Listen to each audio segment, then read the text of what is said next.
The morning rush at Hal's Diner was in full swing. Lily moved between tables with a coffee pot in one hand and a notepad in the other. The smell of bacon and pancakes filled the air as the regular customers chatted over their breakfast. "More coffee, Tom?" Lily asked an elderly man reading his newspaper in the corner booth. He nodded without looking up, and she refilled his cup with practiced ease. For the past 8 years, this had been Lily's life.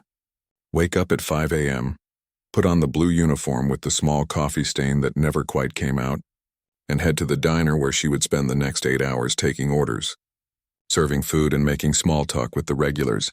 "Order up," called Hal from the kitchen. Lily grabbed 3 plates of pancakes and delivered them to a family with 2 young children. The little boy smiled at her with maple syrup already smeared across his face.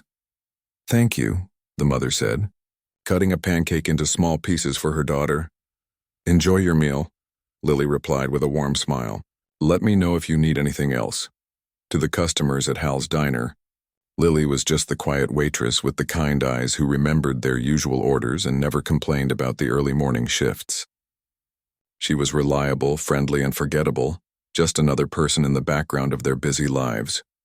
What none of them knew was that every night, after her feet ached from standing all day and her uniform smelled of grease, Lily would sit at an old upright piano in her tiny apartment and play until her fingers cramped. That evening, as the sun set over the small town, Lily unlocked the door to her 1-bedroom apartment. She kicked off her shoes and massaged her feet for a moment before walking over to the piano that took up most of her small living room. The piano had belonged to her grandmother, a gift from Lily's grandfather on their 10th wedding anniversary. It wasn't fancy or expensive, but it had been loved and played for decades. The wood was scratched in places, and some of the ivory keys had yellowed with age. But the sound it produced was still rich and beautiful. Lily ran her fingers over the keys without pressing them, feeling the smooth, familiar surface. Then she sat down on the bench, closed her eyes, and began to play. The music flowed from her fingers, Chopin's Nocturne in E-flat major. She had played it hundreds of times, but it never felt repetitive. Each time she found something new in the piece, a different emotion, a subtle change in tempo that altered the entire feeling. As she played, the diner and the customers and the smell of grease all faded away. There was only the music filling her small apartment and her heart. Lily had been playing piano since she was 5 years old. Her grandmother, a former concert pianist, had noticed her tapping out melodies on a toy xylophone and decided to teach her properly. Every day after school, Lily would sit beside her grandmother at this very piano, learning scales and chords and eventually complex pieces that most children her age couldn't dream of playing. "You have a gift," her grandmother would tell her, "a rare gift. Someday you'll play in concert halls around the world." Lily had believed her. Throughout elementary and middle school, she'd practiced for hours each day. Her grandmother had taken her to piano recitals and competitions, where she often won first place. By the time she was 16, Lily was preparing audition pieces for Juilliard. Her dream, her grandmother's dream, was within reach. Then everything changed.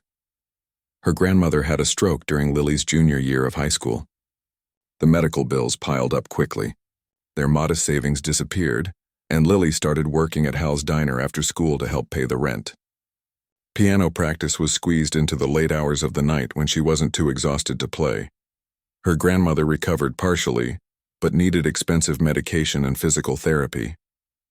College applications were put aside as Lily took on more shifts at the diner. The Juilliard dream faded a little more with each passing month. By the time Lily graduated high school, she was working full-time at Hal's. Her grandmother urged her to apply for scholarships, to keep pursuing music, but Lily saw how they struggled to pay bills each month. She couldn't bear the thought of adding student loans to their burden. "There will be time for music later," she told her grandmother. "Right now we need to focus on getting you better." But there wasn't time. 3 years later, her grandmother passed away peacefully in her sleep. Lily was 21, still working at Hal's, still living in the same small apartment, now with only a piano as a reminder of what might have been. The final notes of the Chopin piece hung in the air. Lily opened her eyes and wiped away a tear. She hadn't realized she was crying. It happened sometimes when she played her grandmother's favorite pieces. She looked at the clock, nearly midnight. She should go to bed. Her shift started at 6 tomorrow. but her fingers remained on the keys, and without really deciding to, she began to play again. This time it was Bach's Prelude in C major, another piece her grandmother had loved. After her grandmother died, Lily had nearly stopped playing altogether. The piano became both a painful reminder and her only connection to the woman who had raised her. For months she kept the fallboard closed over the keys, unable to face the music that had once been her whole life. But slowly, she had returned to it. First just for a few minutes at a time, playing simple pieces she had learned as a child. Then longer, more complex works. Now, 5 years after her grandmother's death, she played almost every night, though she told no one. It was her private joy and grief, too personal to share. None of her co-workers at the diner knew she could play. Not even Hal, who had given her time off for her grandmother's funeral and sometimes asked how she was doing with a gruff kindness that made her want to cry. What would they think if they knew? Would they see her differently? Or would they just nod and forget about it, the way people often did with things that didn't directly affect them? Lily finished the Bach and moved into a Beethoven sonata without pausing. Her technique wasn't as polished as it had been when she practiced hours a day, but her emotional connection to the music had deepened. She played with a rawness and honesty that came from loss and resilience. Sometimes she imagined playing for an audience again. Not her high school classmates or the parents at recitals, but real music lovers in a proper concert hall. She imagined the weight of the grand piano keys beneath her fingers. So different from her grandmother's upright, she imagined the hush of the crowd as she began to play, and their applause when she finished. But these were just daydreams. Her reality was the diner, the apartment, the solitary playing that no one ever heard. The clock showed 1 in the morning when Lily finally closed the piano lid. Her back ached from sitting so long and her eyes burned with tiredness, but her heart felt lighter. Music did that for her. It took the weight of the day and transformed it into something beautiful. As she got ready for bed, Lily thought about tomorrow. Another day of orders and coffee refills and small talk. Another evening alone with her piano. It wasn't the life she had dreamed of as a child, but it was her life, and she had found ways to fill it with moments of beauty. She fell asleep with Chopin still playing in her mind, unaware that in just a few days, everything would change. Lily arrived at Hal's diner for her Tuesday morning shift 10 minutes early, just like she always did. The early spring air was still chilly, and she pulled her light jacket tighter as she hurried through the parking lot. Inside, the diner was quiet. The breakfast rush wouldn't start for another hour. Hal was already in the kitchen, the sound of sizzling bacon and the smell of fresh coffee filling the air. "Morning," he called out when he heard the bell above the door. "Morning," Lily replied, hanging up her jacket and grabbing her apron from the hook by the staff room. She tied it around her waist and began the familiar routine of wiping down tables and filling salt and pepper shakers. The community bulletin board near the entrance caught her eye. Hal changed it every Monday, taking down expired notices and putting up new ones. Most were the usual things: yard sales, lost pets, church bake sales. But today, a bright blue flyer stood out from the rest. As she got closer, Lily felt her heart skip a beat. Open Auditions Regional Piano Competition, Grand Prize $50,000. She read it twice, then a third time. The competition was being held at the Westfield Concert Hall, about 30 minutes from town. Preliminary auditions would take place next week, with the finals scheduled for the following month. The registration deadline was tomorrow. Lily reached out to touch the paper, then quickly pulled her hand back when she heard the kitchen door swing open. "All set out here?" Hal asked, wiping his hands on a dishcloth. "Yes, just finishing up," Lily said, moving away from the bulletin board. Throughout her shift, Lily's eyes kept drifting to the blue flyer. Between refilling coffee cups and taking orders, she found herself thinking about the competition. $50,000. It was an unimaginable sum to her. With that kind of money what could she do? The thought was almost too big to hold in her mind. She could take some time off work. She could get her grandmother's piano properly restored. She could she pushed the thought away. It had been years since she'd played for anyone but herself. The idea of auditioning, of sitting at a piano with judges watching and evaluating, made her stomach twist with anxiety. "You okay?" asked Rita, another waitress, during their afternoon break. "You seem distracted today." "I'm fine," Lily said. just a little tired.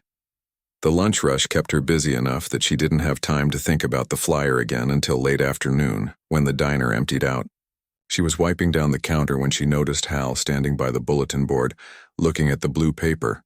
When he turned and caught her watching him, Lily quickly looked down at the counter. "You play?" he asked, surprising her. In 8 years they had never discussed music. Lily hesitated, then nodded reluctantly. "Piano?" Hal walked over to the counter, the flyer now in his hand.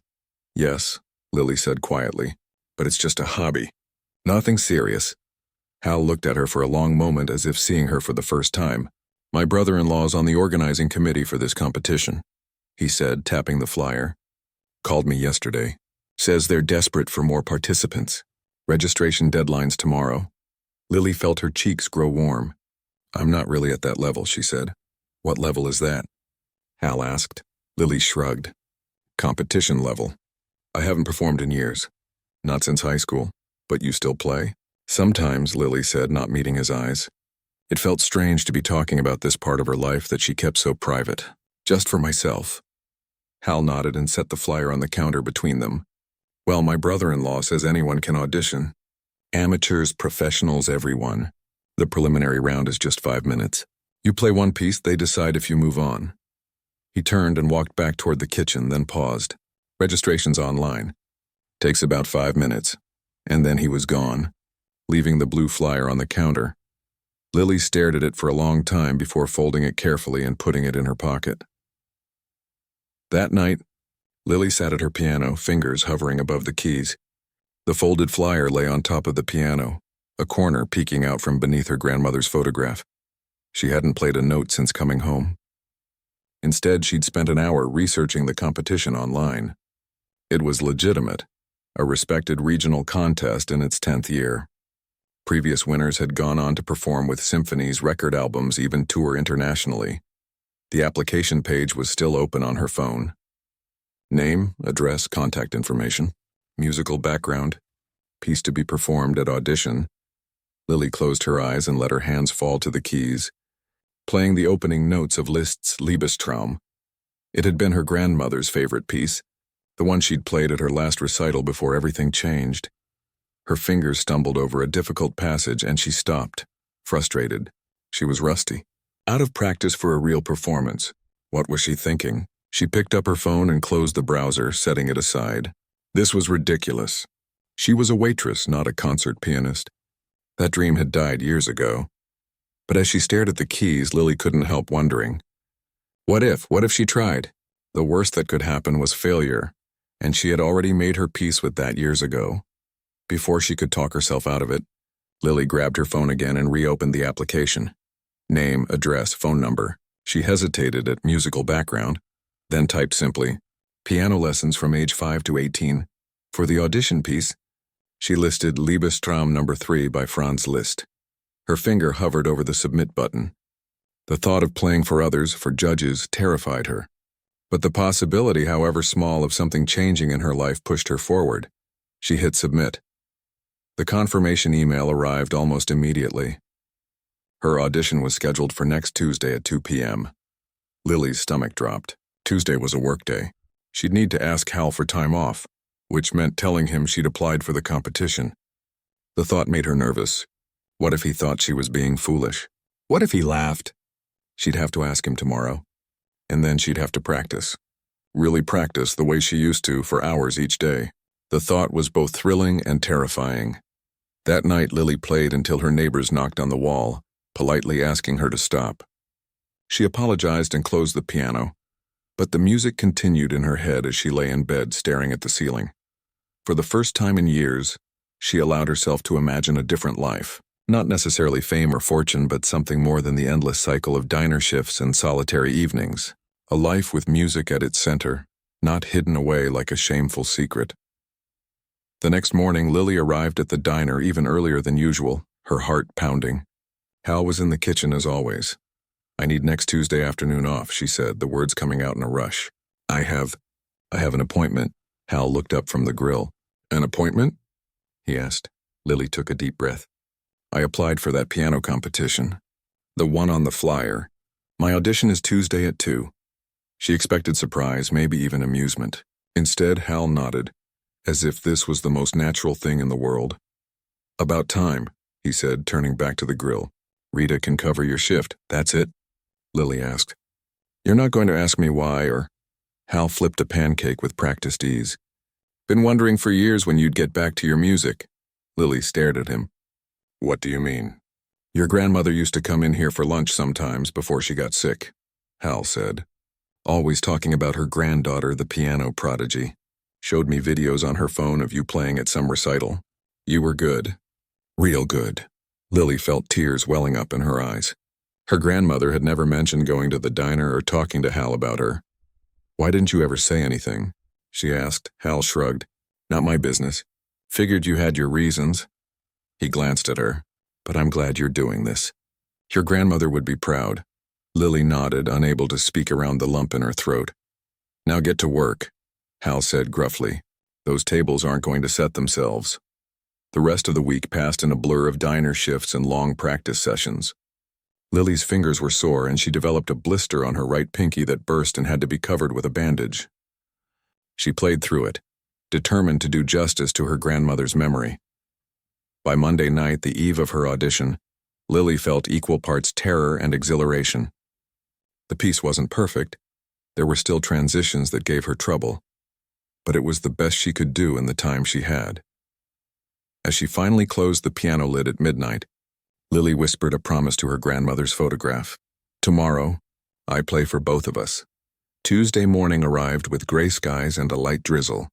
Lily woke before her alarm, her stomach tight with nerves.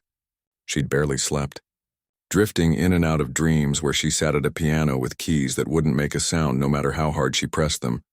She made herself eat a piece of toast and drink half a cup of coffee. Her hands shook slightly as she pulled on her uniform for her morning shift. Hal had given her the afternoon off, but she still had to work until noon. Part of her was grateful for the distraction. The diner was busy that morning, which kept her mind off the audition, at least for brief stretches of time. But every time she had a moment to breathe, the anxiety would rush back. What was she thinking? She wasn't a real musician anymore. She was a waitress who played piano in her spare time.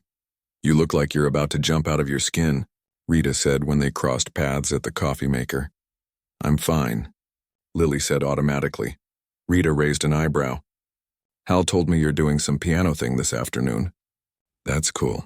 I didn't know you played." "It's nothing," Lily said, feeling her cheeks grow warm. "Just an audition." "Well, good luck," Rita said. "I'll be sending good vibes your way."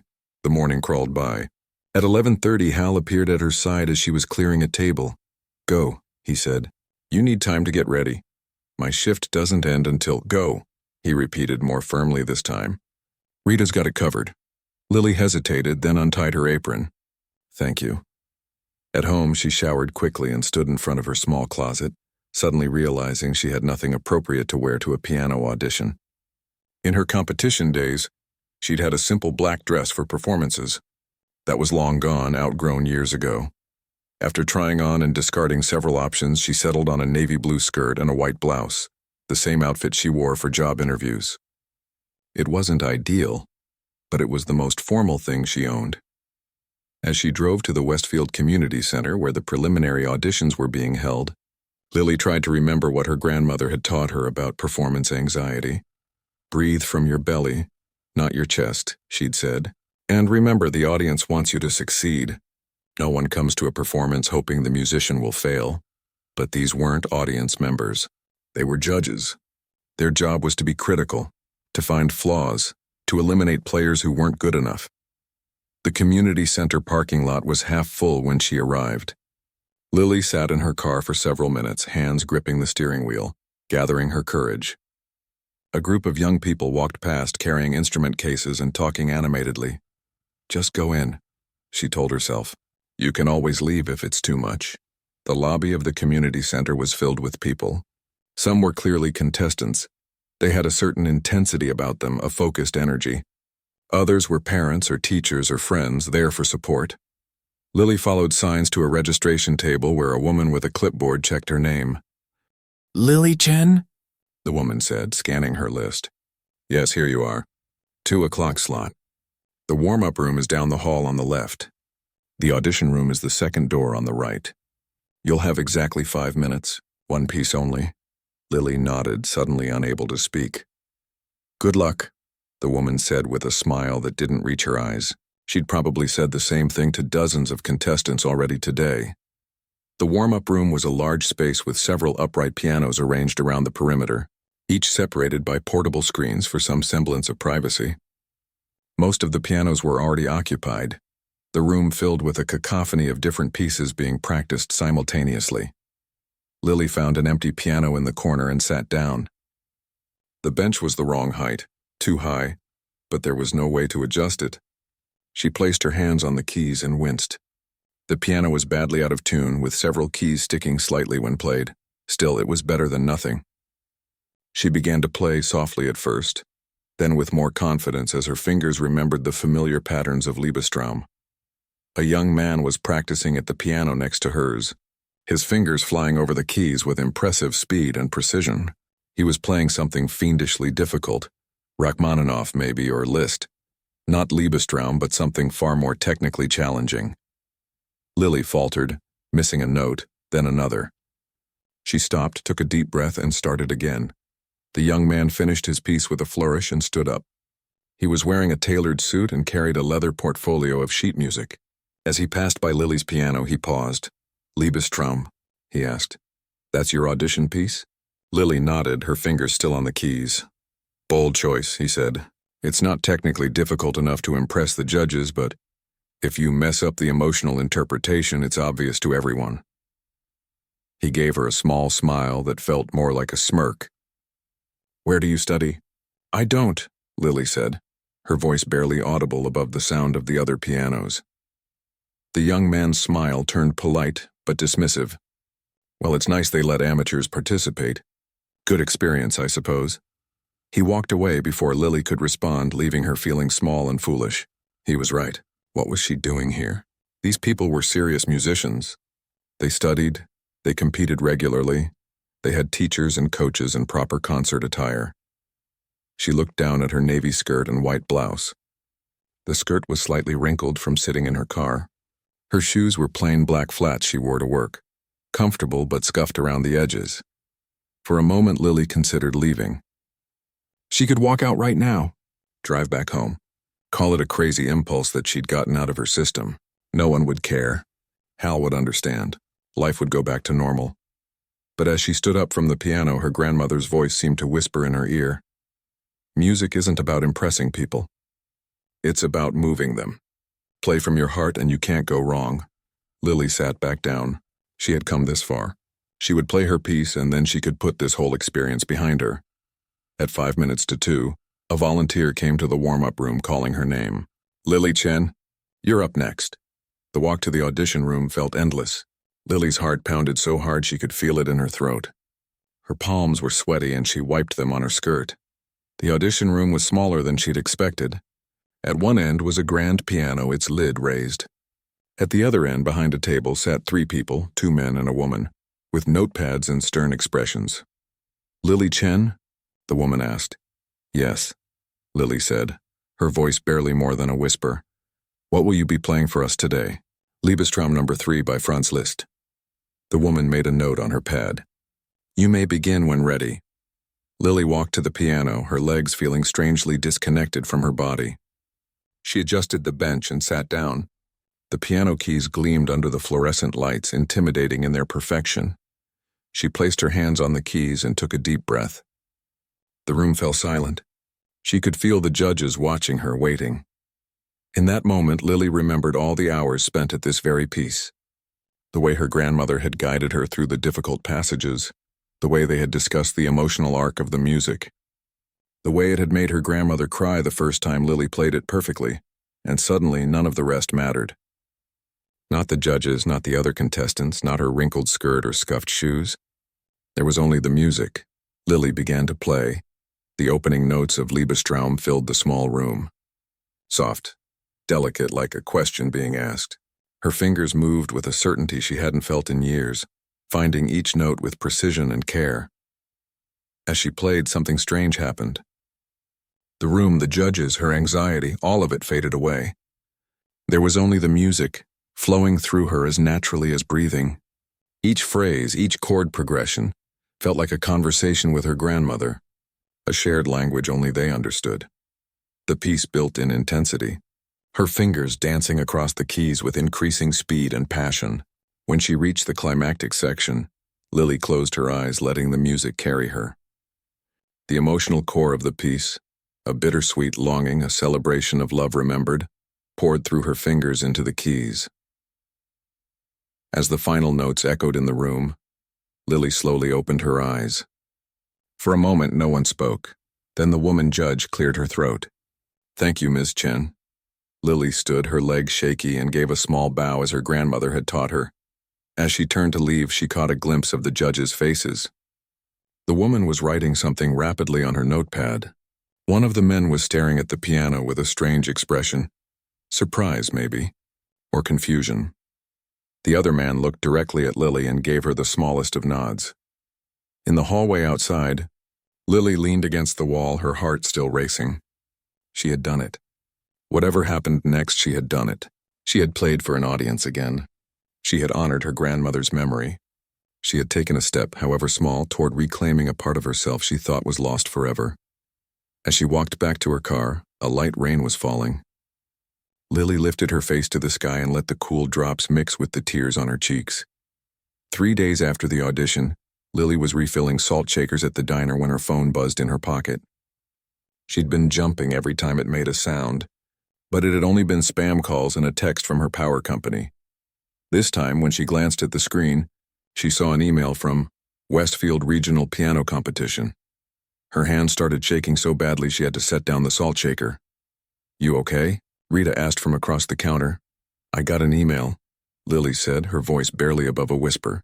"About the competition." "Well, open it," Rita said, coming around to stand beside her. Lily stared at the notification. "I can't. What if I didn't make it?" "Then nothing changes," Rita said practically. "You go back to life as usual." But what if you did? Taking a deep breath, Lily opened the email. "Dear Ms. Chen, congratulations. We are pleased to inform you that you have been selected as a finalist in the Westfield Regional Piano Competition." Lily read the words 3 times before they sank in. She'd made it.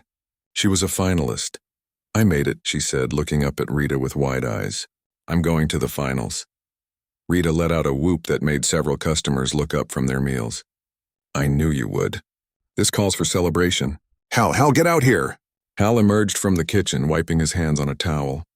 "What's all the noise about?" Lily made it to the finals of that piano thing, Rita announced. A rare smile spread across Hal's weathered face. "Well, how about that?" The next few weeks passed in a blur. According to the email, Lily needed to prepare a full 15-minute program for the finals. She would be competing against 7 other finalists at the Westfield Concert Hall, in front of 5 judges and a live audience. The thought was terrifying, but beneath the fear was something else. Excitement. A part of her she'd buried long ago was coming back to life. She decided to play Rachmaninoff's Piano Concerto No. 2, the first movement.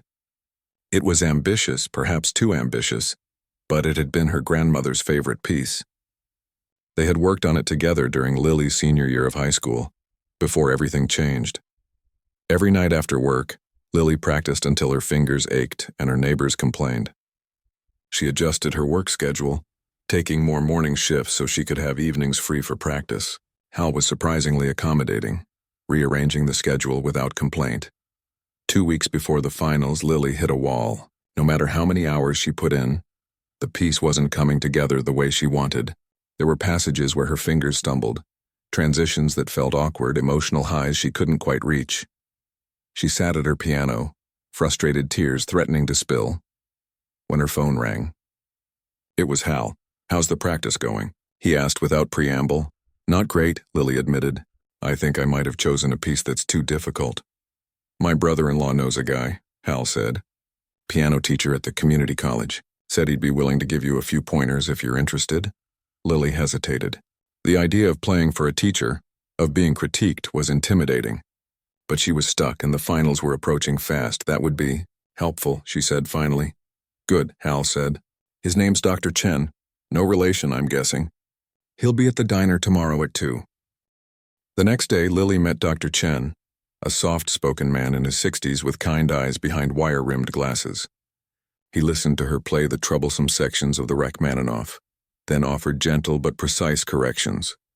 "Your technique is solid," he told her. "You have the foundation. Now you need to trust yourself more. Let the music breathe." They worked together for 3 hours that first day. Lily expected him to charge for the lesson, but when she asked about payment, he waved her off. "Consider it my contribution to the arts," he said with a smile. "Besides, it's not often I get to work with someone who has real talent." The lessons continued every other day. Dr. Chen was a patient teacher, and under his guidance, the piece began to take shape. Lily's confidence grew with each session. She was still nervous about the finals, but the paralyzing fear had been replaced by a focused determination. A week before the competition, Dr. Chen brought her a gift, a simple black dress, elegant and classic. "My daughter outgrew this," he explained. "She's studying violin at Juilliard now. I thought it might fit you." Lily was touched by the gesture, though she felt a pang of envy at the mention of Juilliard, the dream she'd once had, now being lived by someone else. The night before the finals, Lily couldn't sleep. She paced her small apartment, running through the piece in her head, imagining herself on stage.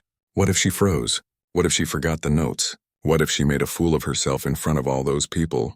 At midnight, her phone buzzed with a text from Rita. "You've got this. The whole diner is rooting for you." Somehow, that simple message calmed her racing thoughts. She wasn't alone anymore. People believed in her. Hal, Rita, Dr. Chen. And somewhere she liked to think her grandmother was watching too. The Westfield Concert Hall was far grander than Lily had imagined. Built in the 1920s, it had soaring ceilings, ornate moldings, and rows of plush red seats facing a stage dominated by a magnificent Steinway grand piano. Backstage was chaos. Contestants practicing last-minute passages, coaches giving instructions, family members offering encouragement. Lily stood alone in a corner, her grandmother's photograph tucked into her purse for good luck. She had drawn the 6th performance slot out of 8. It meant a long wait backstage, listening to the other contestants play. Each one was remarkable, technically flawless, musically sophisticated. The young man from the audition room played just before her, his Chopinitude so dazzling that it drew gasps from the audience. As he took his bow to enthusiastic applause, Lily felt her confidence wavering. How could she possibly follow that? "Lily Chen, you're on deck," a stage manager said, approaching her with a clipboard. "Ready?" Was she ready? The question echoed in her mind as she stood in the wings waiting for her cue. She was wearing Dr. Chen's daughter's dress, which fit perfectly, and a pair of simple black heels she'd borrowed from Rita. Her hair was pulled back in a neat bun, and she'd applied light makeup, the first time she'd worn any in years. From the stage, the announcer's voice boomed through the hall. "Our next finalist is Lily Chen, performing the first movement of Rachmaninoff's Piano Concerto No. 2 in C minor."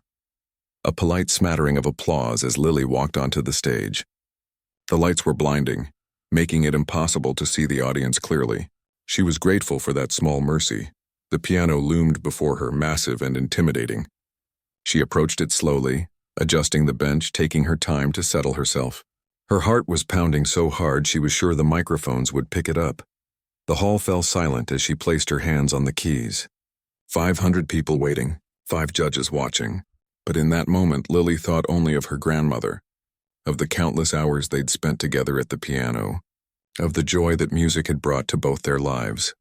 The opening chords of the Rachmaninoff rang out, deep and resonant in the perfect acoustics of the hall. The piece began softly, mysteriously, building gradually in intensity. Lily's fingers moved across the keys with a certainty that surprised her, finding each note as if guided by some force beyond herself. As the piece progressed, she felt herself getting lost in the music. The hall, the audience, the judges all faded away. There was only Rachmaninoff's gorgeous melody, the conversation between her hands, the emotional journey from darkness into light. The first major climax of the piece approached, a series of thunderous chords followed by a cascade of notes that required perfect timing and control. Lily had struggled with this section during practice, sometimes hesitating, sometimes rushing, but now on stage, with her grandmother's memory in her heart, she played it with a passion and precision that she'd never achieved before. Each note rang clear and true, each phrase connecting seamlessly to the next. As the movement reached its powerful conclusion, Lily felt something extraordinary happening. She wasn't just playing the notes, she was living them, breathing them. The music was flowing through her, using her as its vessel. When she struck the final chord, there was a moment of absolute stillness in the hall. Lily remained frozen at the piano, hardly daring to breathe. Then the audience erupted. Not polite applause, but a standing ovation that swept through the hall like a wave. People were on their feet, clapping and cheering. Even in her daze, Lily noticed one of the judges wiping away a tear. She rose from the bench on shaky legs and bowed as her grandmother had taught her, from the waist with dignity. The applause continued, showing no signs of stopping. This wasn't just appreciation. This was recognition. These people, musicians, critics, lovers of music, they understood what they had just witnessed. Not just technical skill, but heart. Not just notes, but passion. As Lily took a second bow, she caught a glimpse of the audience. In the third row, she saw familiar faces: Hal, Rita, and several other staff members from the diner. They were all standing, all cheering. Rita had 2 fingers in her mouth, whistling loudly. And for the first time since her grandmother died, Lily felt truly seen. Not as a waitress, not as a failed prodigy, but as exactly who she was, a musician who had found her way back to music. The standing ovation lasted nearly 5 minutes. When Lily finally left the stage, her legs were shaking so badly she had to lean against the wall in the wings. That was something else, the stage manager said, handing her a bottle of water. I've worked these competitions for 6 years. Never heard a response like that. Lily took the water gratefully, her mind still spinning. Had that really happened? Had she really played that well? The final 2 contestants performed, but Lily hardly heard them. She sat in the green room backstage, replaying her own performance in her head, remembering the feeling of complete connection with the music. After the last performer, all 8 finalists were called back to the stage. They stood in a line under the bright lights as the head judge, a stern-looking woman with silver hair, approached the microphone. Ladies and gentlemen, what an extraordinary evening of music we have experienced, she began. Each of our finalists has demonstrated remarkable talent and dedication. Lily stood between the young man who had played Chopin and an older woman who had performed a piece by Debussy. Her hands were clasped tightly in front of her to keep them from trembling. Before announcing our decision, I want to note something unusual about tonight's competition, the head judge continued. While our panel typically scores performances on technical precision, difficulty, and artistic interpretation, occasionally we witness something that transcends these metrics. Her eyes seemed to find Lily in the line. Tonight we were reminded that music at its core is about communication, about moving the human heart. The judge opened an envelope. The 3rd place prize, with a scholarship to the Westfield Summer Music Program, goes to Thomas Parker for his performance of Chopin's Etude in C minor. The young man who had played just before Lily stepped forward to accept his certificate. The 2nd place prize, with a scholarship to the Westfield Conservatory of Music, goes to Catherine Wong for her performance of Debussy's Clair de Lune. The older woman beside Lily squeezed her hand before stepping forward. Lily's heart pounded in her ears. There were only 2 possibilities now, 1st place or nothing. And the 1st place prize, the judge paused. With a cash award of $50,000 and a performance opportunity with the Westfield Symphony Orchestra, goes to, the pause seemed to stretch forever, Lily Chen, for her extraordinarily moving performance of Rachmaninoff's Piano Concerto No. 2. The hall erupted again. Lily stood frozen, unable to believe what she had just heard. The young man beside her nudged her forward gently. As she walked to the center of the stage, the audience rose to their feet once more. Through the lights, she could see Hal standing up, clapping with a proud smile on his face. Rita was jumping up and down, hugging the waitress next to her. The head judge handed Lily an envelope and a crystal trophy. Remarkable, she said quietly, for Lily's ears only. You made an old pianist cry tonight. That doesn't happen often. Afterwards, in the lobby, Lily was surrounded by well-wishers. People she'd never met congratulated her, asked where she studied, whether she had an agent.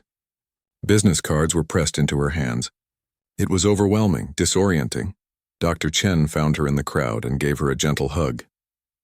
Your grandmother would have been so proud, he said, his eyes shining. As am I. I couldn't have done it without your help, Lily said. No, he replied. I just gave a little guidance. The music was already in you. Hal and the diner crew waited until most of the crowd had dispersed before approaching. They had brought flowers, a modest bouquet of daisies and carnations from the grocery store, wrapped in cellophane with a little card that read, "Congratulations from your Hal's Diner family." The simple gesture brought tears to Lily's eyes. "Thank you for coming," she said. "It means so much." "Are you kidding?" Rita said. "We wouldn't have missed it for the world. Though I gotta say I had no idea you could play like that. You've been holding out on us." "I'm sorry I didn't tell you," Lily began, but Hal interrupted. "Nothing to be sorry for," he said gruffly. "Some things you keep private until you're ready to share them." As the group walked out to the parking lot together, Lily felt a strange mixture of emotions. Joy, certainly, pride in what she had accomplished, but also a kind of sadness or perhaps nostalgia. One chapter of her life was ending and another beginning. "We should celebrate," Rita was saying. "The diner's closed, but we could go get drinks somewhere." "Actually," Lily said, "I think I need a little time to process everything." "Rain check?" They understood. With hugs and more congratulations, they left her standing by her car, the envelope containing the check for $50,000 clutched in her hand. Driving home, Lily's mind was racing with possibilities. What would she do with the money? What would she do with this new recognition? For so long, her life had been constrained by necessity, by bills to pay, by grief to manage. Suddenly, she had options. It was both liberating and terrifying. When she got home, Lily sat at her grandmother's piano. It was close to midnight, but she felt wide awake. She placed her trophy on top of the piano next to her grandmother's photograph. "We did it," she whispered to the smiling face in the frame. She began to play. Not Rachmaninoff or Liszt, but a simple melody her grandmother had taught her when she was very young, a lullaby gentle and sweet. As she played, the events of the day washed over her and she finally allowed herself to cry. Tears of joy, tears of release. The next morning, Lily woke late. For a moment, as she drifted into consciousness, she thought perhaps it had all been a dream. But there on her dresser sat the crystal trophy, catching the sunlight streaming through her window. Her phone was filled with notifications, messages from Rita and other coworkers, emails from music professors and agents who had attended the competition, even a few local news outlets requesting interviews, and there, amid all the congratulations, was an email from the Westfield Symphony Orchestra. They wanted to discuss her performance with them as part of her prize. The date they proposed was during her regular shift at the diner. For the first time in 8 years, Lily called in to say she wouldn't be coming to work. "Already got your shift covered," Hal said when she called. "Figured you might have other things on your plate today." Over the next few weeks, Lily's life transformed in ways she couldn't have imagined. She met with the symphony director, who was impressed not only by her playing but by her unique story. They scheduled her debut with the orchestra for 3 months later, enough time for her to prepare properly. A local music school offered her a position, teaching piano to children. Dr. Chen connected her with his colleagues at the community college, where she was invited to give a small recital. She didn't quit the diner immediately. Instead, she reduced her hours, working just 2 shifts a week. Those mornings serving coffee and taking orders kept her grounded as the rest of her life spun into new territory. "You don't have to stay," Hal told her one quiet afternoon. "We all understand." "I know," Lily said, "but I want to, at least for now. This place, all of you, you're part of my story." She used part of her prize money to have her grandmother's piano professionally restored. The technician who came to her apartment whistled when he saw it. "This is a beautiful instrument," he said, running his fingers over the keys. "Almost 100 years old. They don't make them like this anymore." When he finished the restoration, the piano looked almost new, its wood gleaming, its sound rich and resonant.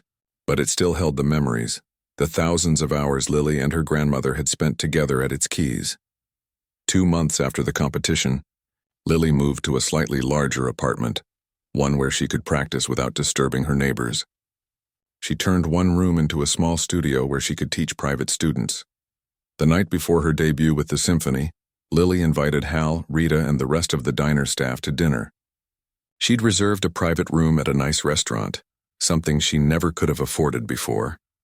"I wanted to thank you all," she said when they were gathered around the table. For your support, for believing in me.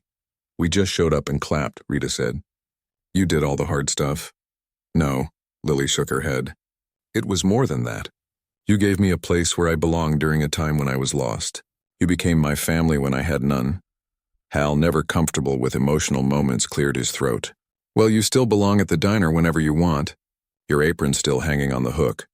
The next night, Lily performed Rachmaninoff's Piano Concerto No. 2, all 3 movements this time, with the Westfield Symphony Orchestra. Her diner family was there, as was Dr. Chen. The hall was sold out, partly because of the buzz that had built around the Waitress pianist, as the local paper had dubbed her. As she took her place at the piano, waiting for the conductor's cue, Lily felt none of the paralyzing fear she'd experienced at the competition. Instead, she felt a deep calm, a sense of rightness. This was where she belonged. She looked out at the audience, at the faces of people who had come to hear her play, and then at the keys beneath her fingers. Her grandmother's words came back to her. Music isn't about impressing people. It's about moving them. Play from your heart, and you can't go wrong. As the orchestra began the opening bars and Lily prepared to join them, she silently thanked her grandmother for this gift that had sustained her through the darkest times, and now brought light to her life once more. She wasn't just a waitress who could play piano anymore. She was a pianist who used to be a waitress, and as her fingers touched the keys and the music began to flow, Lily knew that whatever came next, she was exactly where she was meant to be.